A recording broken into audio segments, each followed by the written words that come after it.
Welcome to the 314th year of Yale University, the 149th year of Yale Divinity School, the 162nd year of Berkeley Divinity School, and the 43rd year of the Yale Institute of Sacred Music. My name is Greg Sterling. I'm the Dean of Yale Divinity School. And on behalf of the entire Quad and of Yale University more broadly, we welcome all of you to the beginning of a new academic year. We are joined this year by a number of people. We have two new tenured faculty who have been appointed but are not yet here. I'll mention their names and then formally introduce them next year. Professor Willie Jennings joined us in July as Associate Professor in Systematic Theology and Africana Studies. This January, Professor Joyce Mercer will join us as Professor of Pastoral Care and Practical Theology. We can welcome several new administrators who are with us today. Nicholas Lewis, and as I read your name, would you just stand for a minute, joins us as Associate Dean of Student Affairs. Dean Lewis began his career as a clarinetist. He received both his BFA and his MM, Master of Music, from Carnegie Mellon University, and then played for the Richmond Symphony, no small feat.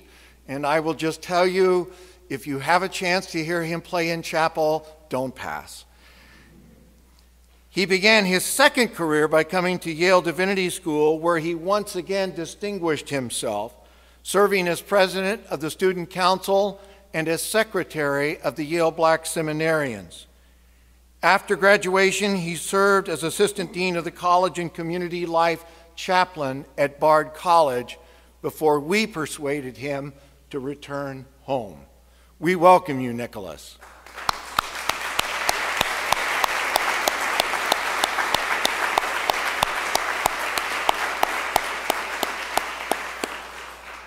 We also welcome Kathy George. Kathy, would you please stand? Who is joining us as the Associate Dean of Berkeley Divinity School. Dean George was educated at Macalester College, and as I always like to refer to it, that little school up in Cambridge by the Charles, and is working on her Doctor of Ministry at Boston University. Before joining us, she devoted her life to work as a parish priest, serving rural churches, large urban churches, and most recently, 2 at-risk parishes in the Boston area. They're no longer at risk. In her spare time, which I'm sure was ample, she also served as a lecturer at Harvard Law School.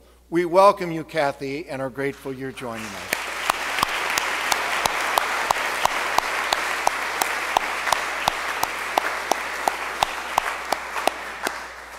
We also welcome Heron Gaston. Heron is moving from the student side of the desk to the administrative side of the desk. After earning 2 degrees here and having recruited some of you who are sitting here while a student working for the Office of Admissions, this last August, Heron became the Assistant Director of Admissions and Recruitment. Known to his friends as the Governor, you can ask him about that.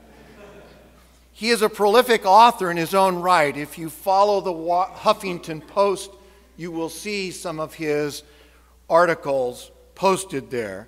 He's also a minister for a church in Bridgeport. Heron, we welcome you and thank you for bringing us such a great class.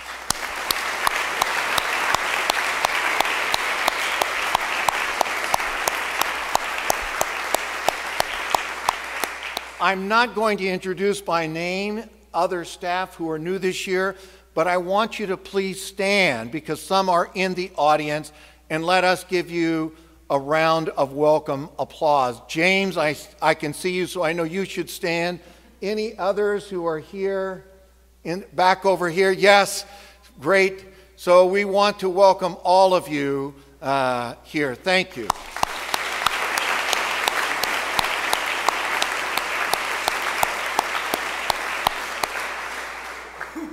We are welcoming 172 new students. So if you're in one of these groups, please stand. 90 MAR students, 60 MDiv students, 8 STM students. Just remain standing, that's fine. 8 STM, 2 who are non-degree seeking students, and 12 fellows and exchange students. We welcome all of you. Welcome to Yale.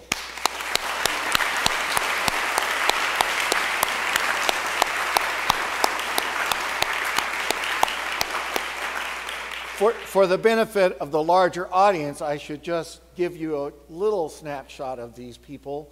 27% come from underrepresented groups, 16% come from abroad, 31% already hold advanced degrees. These degrees range across the entire spectrum of the academic career, from a Master of Arts or Science to PhDs, and across the entire spectrum of professional degrees, from professional master's degrees to JDs and MDs. You come from more than 28 different religious traditions, Christian groups, non-Christian groups, and you are joining an outstanding group of returning students who are passionately committed to the principles for which this school stands.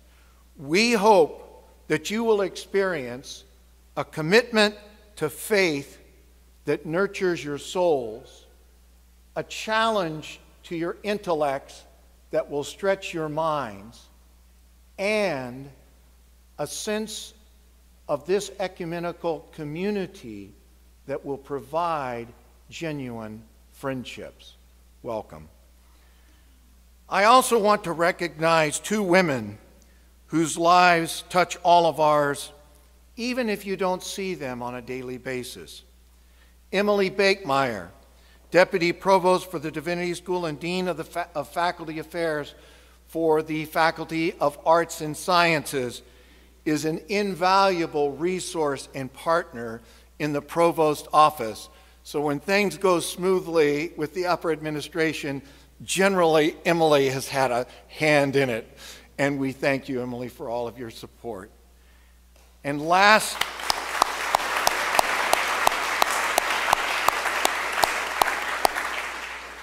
but by no means least is someone who has no official standing in this university, but who devotes an enormous amount of her energy and her life to serving this community, my beloved Adrian.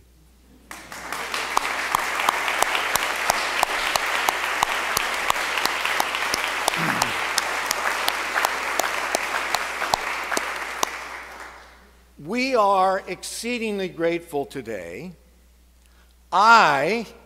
Because had he not agreed to give this lecture, would have needed to stay up most of last night to prepare one. And you, because you're going to get to hear him rather than me, to Professor John Collins.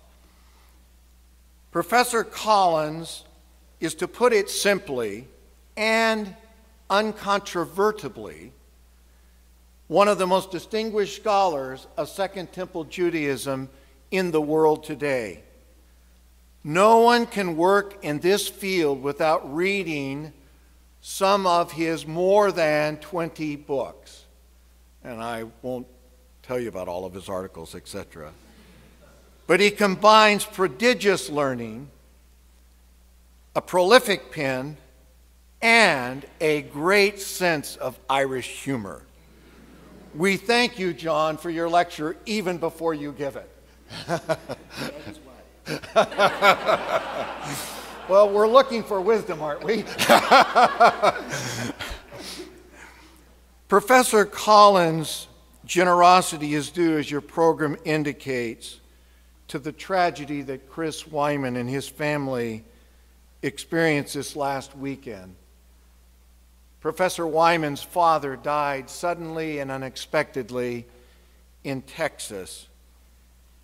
Professor Wyman is in Texas attending the funeral this afternoon. Our hearts and our prayers go out to Chris, to his entire family. I ask you to remember them in your personal prayers. And I now call upon Dean Lewis to open our year by turning to the God we seek and we serve, and by offering a special petition on behalf of Chris and his family.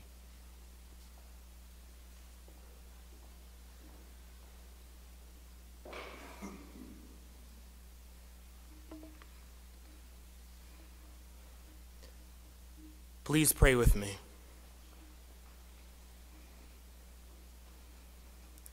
O God, beyond all praising, we have gathered here today, at this time and in this place, to collectively call upon your presence, both now and for the journey ahead. As a community, we have been called to faithful service in fostering an environment of human flourishing, both here at Yale Divinity School and within Yale University, but also in the New Haven community and within the global community of your creation. Pour out a double portion of your Spirit upon us today, O God. Revive and enliven our hearts to greater sense of purpose, grounded in your love. Soothe and strengthen our souls so that we may serve more joyfully and openly all whom we encounter. Rejuvenate and invigorate our strengths so that we may strive even in the midst of the inevitable challenges our lives may hold. Open and ordain our minds to seek understanding above all, guided first and foremost by your light and your truth. And in all of our dealings with our beloved and blessed neighbors, both those neighbors whom we acknowledge and who are known to us, as well as those rendered invisible and who are otherwise obscured, sometimes because of us, marshal our collective resources and will to draw an ever-widening circle of community, abiding and abundant in faithfulness, reveling in and reliant upon your grace. As we pause to celebrate the start of a new academic year, pour out a double portion of your blessing on each and every one of us according to our vocational station and purpose, owning that every member of the Yale Divinity School community, faculty and fellows, students and staff, visitors and friends, are all a part of the vibrant and vital tapestry of your beloved community. And finally, pour out a double portion of your peace as we pause to consider all of those who stand in sorrow and loss, especially our brother, Christian Wyman. Be with him and his family as they continue to endure the passing of his father from this weekend. All of this we ask in the most blessed name and abundant joy of the name Jesus Christ. Amen.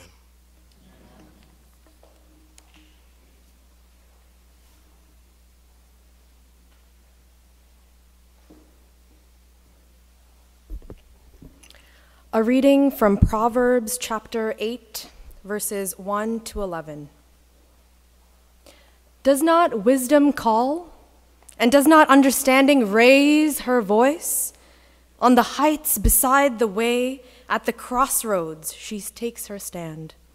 Beside the gates in front of the town, at the entrance of the portal, she cries out, "To you, O people, I call, and my cry is to all that live.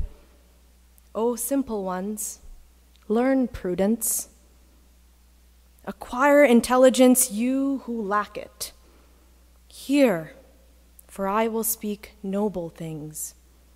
and from my lips will come what is right. For my mouth will utter truth, wickedness is an abomination to my lips. All the words of my mouth are righteous. There is nothing twisted or crooked in them. They are all straight to one who understands, and right to those who find knowledge. Take my instruction instead of silver, and knowledge rather than choice gold, for wisdom is better than jewels, and all that you may desire cannot compare to her. Here ends the reading.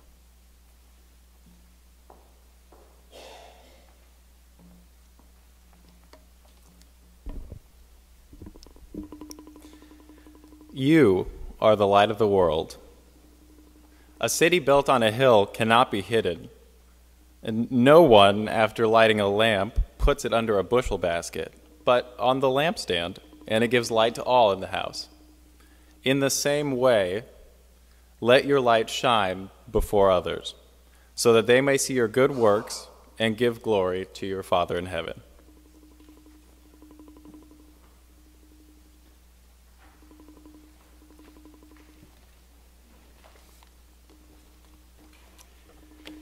Welcome to Yale Divinity School, or welcome back to Yale Divinity School, as the case may be.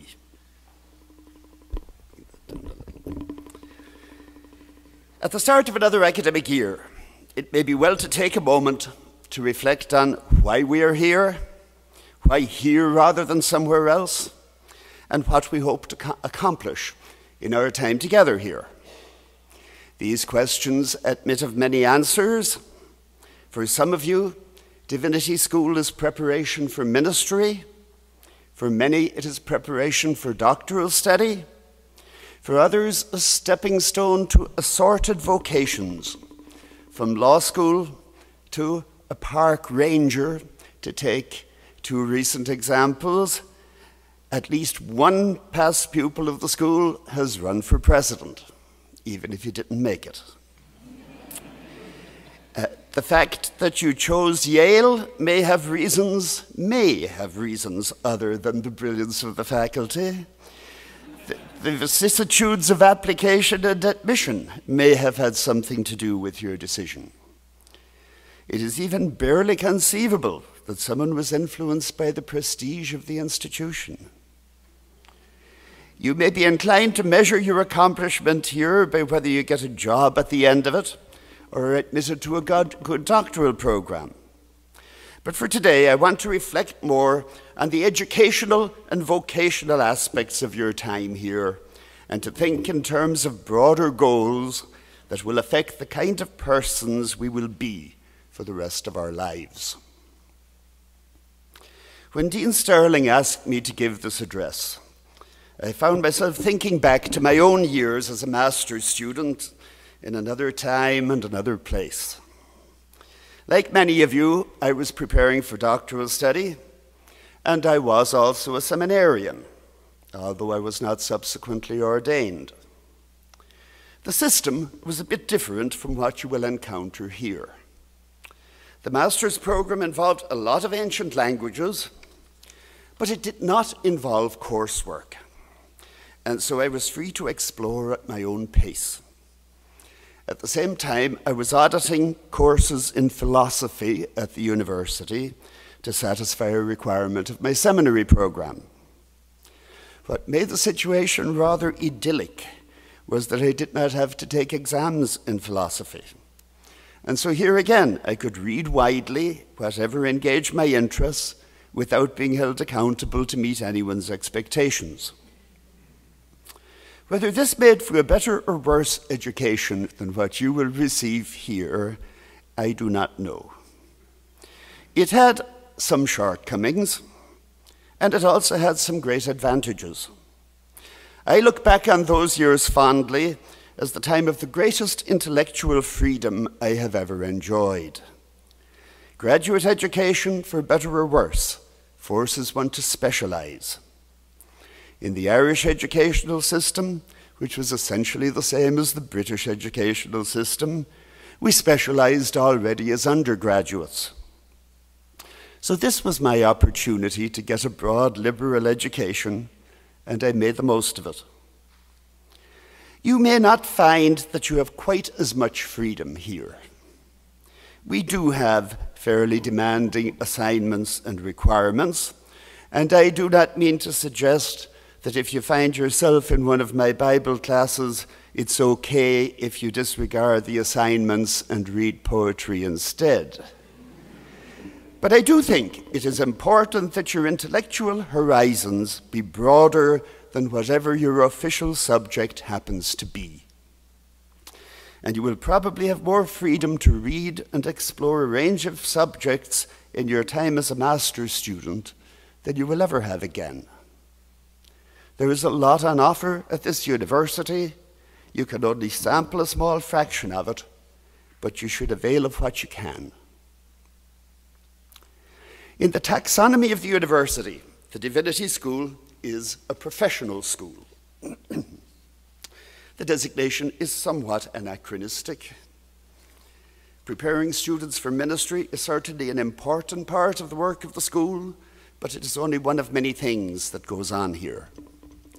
Those of you who came here to prepare for ministry presumably made a deliberate choice to attend a university divinity school rather than a denominational seminary.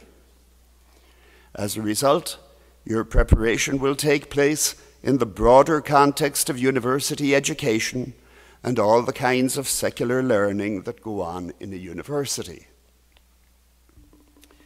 The institution where I received my undergraduate and master's level education was University College Dublin, which had been founded in the 1850s by John Henry Newman as the Catholic University of Ireland.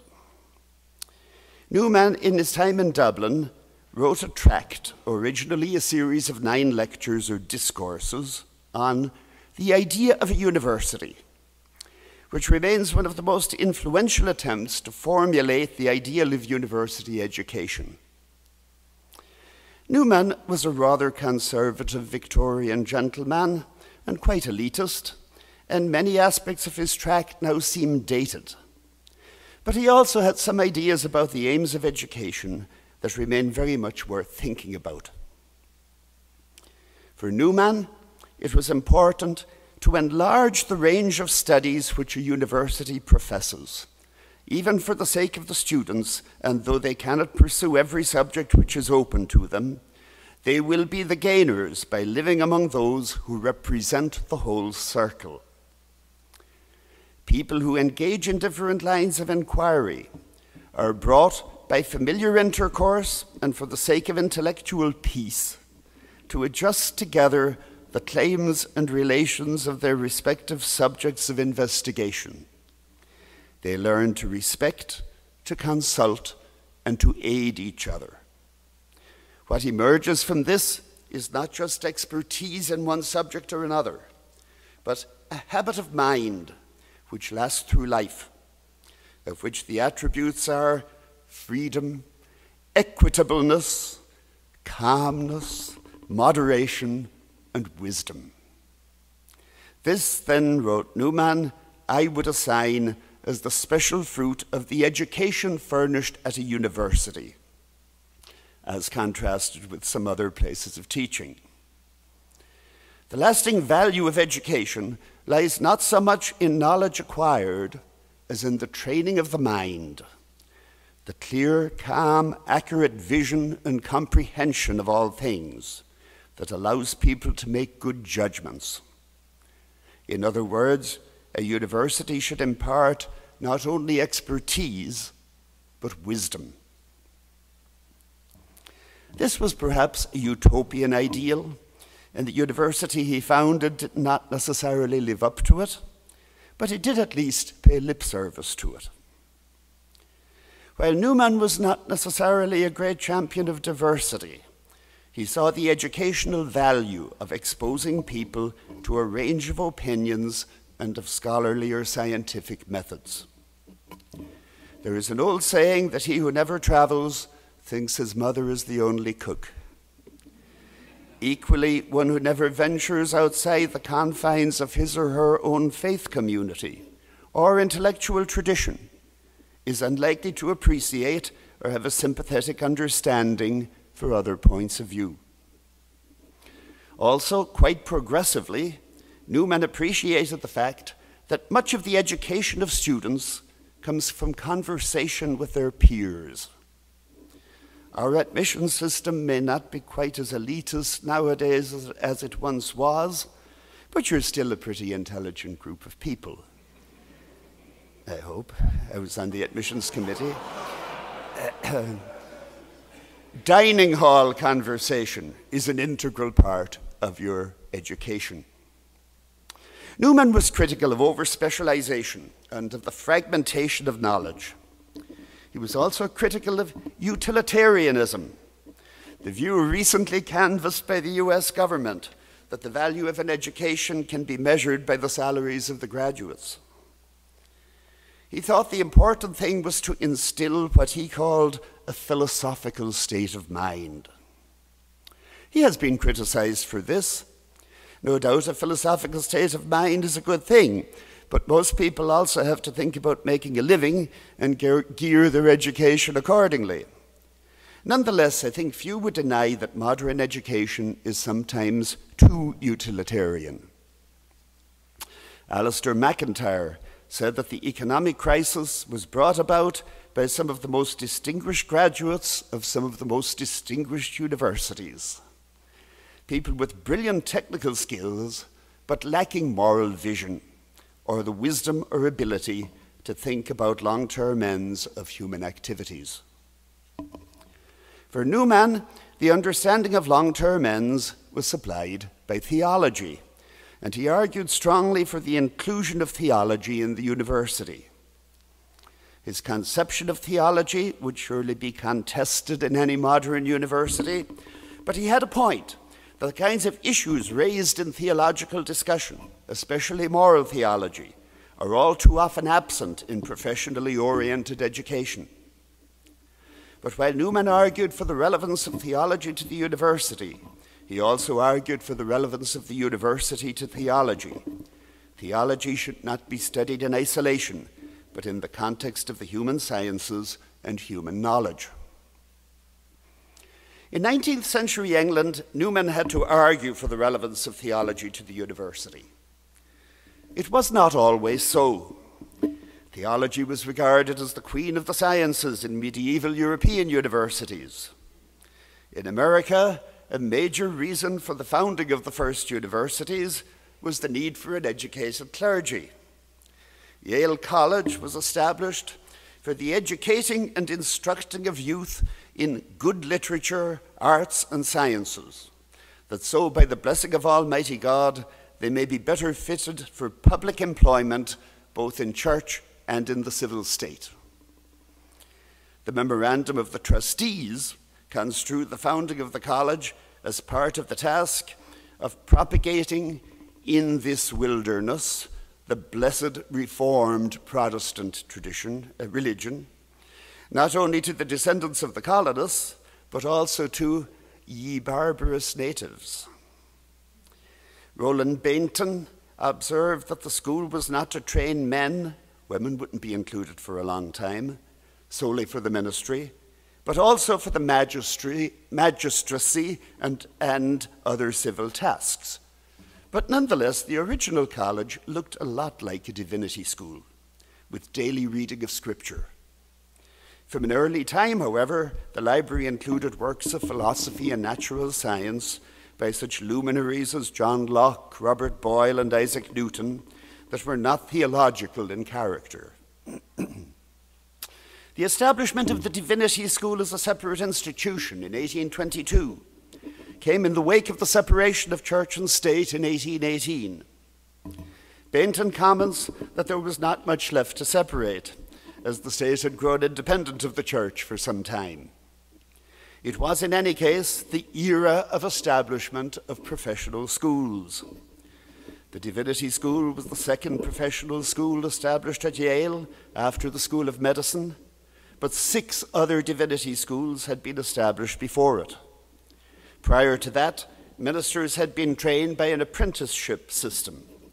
The establishment of the Divinity School was meant to affiliate ministerial training more closely with university education. The Divinity School remained physically integrated with the university on the corner of the Green for a little more than 100 years.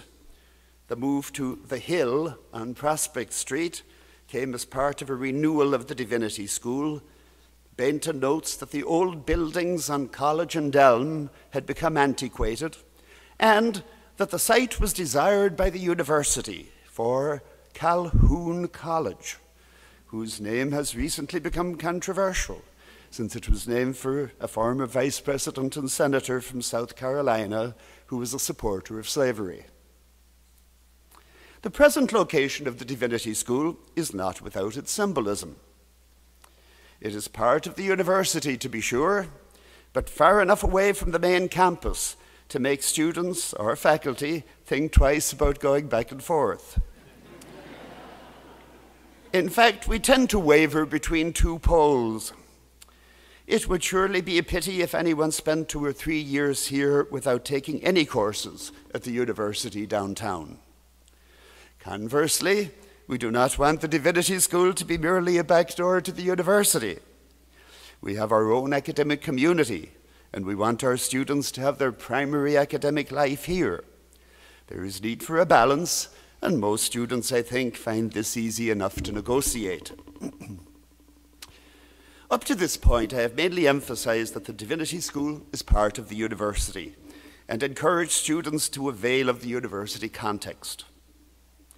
But does this school have something that sets it apart from the university? Is there a reason to be here rather than downtown? We might begin by looking at mission statements. Not that these always necessarily reflect practice. The mission of Yale College is to seek exceptionally promising students of all backgrounds from across the nation and around the world, and to educate them through mental discipline and social experience to develop their intellectual, moral, civic, and creative capacities to the fullest. One hopes that the moral capacities get equal weight with the intellectual. Perhaps. The graduate school is unabashed in focusing on intellectual promise and achievement, while this is expected to contribute to the health and development of the human community. The statement of the Divinity School strikes a different tone, speaking of an enduring commitment to foster the knowledge and love of God through critical engagement with the traditions of the Christian churches in the context of the contemporary world. The statement, I think, probably needs a little updating. While most of the work of the school centers on the traditions of the Christian churches, we do also attend, however modestly, to other religious traditions, and in fact the statement goes on to say that the school offers a university setting for the scholarly assessment of the religious features of human existence. But the most striking thing about the statement that sets it apart from the rest of the university is the opening salvo about knowledge and love of God. Speaking of knowledge and love of God is easy to say and difficult to verify. At the least, it bespeaks a concern for ultimate ends, for the things that matter most in life. Many parts of the university are concerned with morals and values and with the ends of human activity, but these issues are front and center in the Divinity School. What we can and should bring to the university conversation is an insistence on questions of value and a refusal to settle for short-term utilitarian answers. But we must also be mindful of the warning of the Johannine epistle. Those who say, "I love God," and hate their brothers or sisters are liars. For those who do not love a brother or sister whom they have seen cannot love God whom they have not seen. The ultimate test of whether we are fostering the knowledge and love of God is whether we are fostering the understanding and love of our fellow human beings. At Yale Divinity School, we pride ourselves on our community, manifested in chapel, coffee hour, dining hall, but above all, in concern for each other. We may differ in many things. Sometimes the differences between Christians may seem greater than the differences between different religions. But we should be able to agree on the primacy of community and on the matters that should most concern us, even if we argue about how they should be addressed. I return here to Newman's idea of a university. Living in community, you get to know and become friends with people of quite different background and point of view, and you learn to respect, to consult, and to aid each other. Community does not just happen. Even within the last 20 years, battles were fought over this very campus to preserve the space that makes community possible. We are not immune to the tensions that undermine community, whether these be related to race, gender, religious commitments, politics, or whatever. It behoves each class of students and faculty to foster community, to keep in mind what most matters, and ultimately why we are here. I mentioned already that the present location of the Divinity School is not without its symbolism. That symbolism does not lie only in the distance that separates us from the main campus.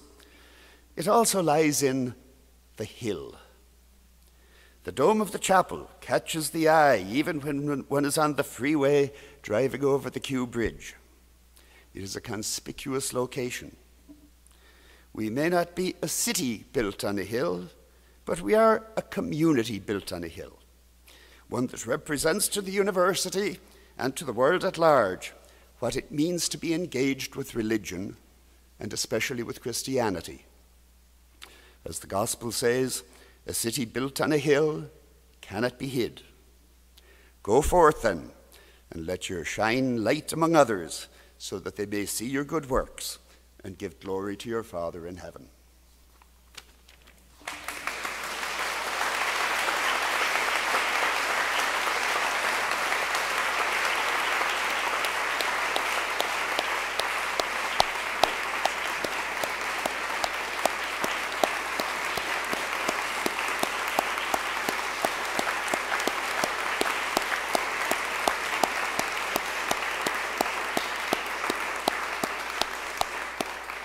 It has been my privilege in my own career to serve on two faculties of two different universities with John Collins.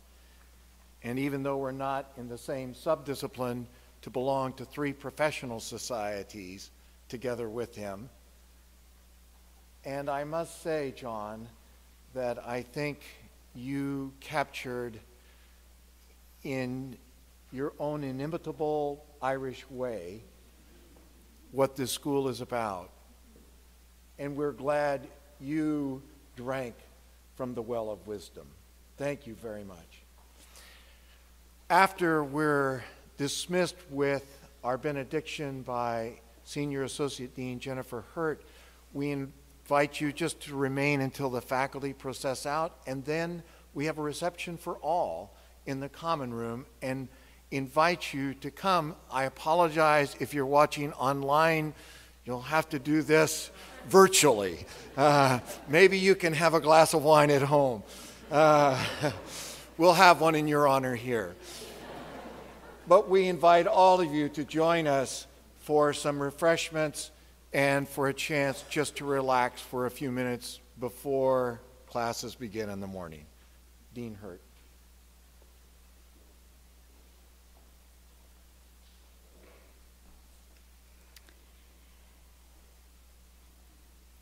We have come seeking wisdom, O God. Give us ears to hear her voice. Give us hearts to love her truth. Give us minds to reflect on her mysterious ways. Throughout the coming year, in our classes, in chapel, in our supervised ministry settings, in our jobs, with our families, whether we find ourselves on the heights or beside the way or at the crossroads, make us attentive to the true treasure that is your wisdom and your righteousness. May your wisdom inspire us sustain us, discipline us, and lead us, that we may be forged into speakers of your truth and shining lights proclaiming your justice. In your holy name, amen.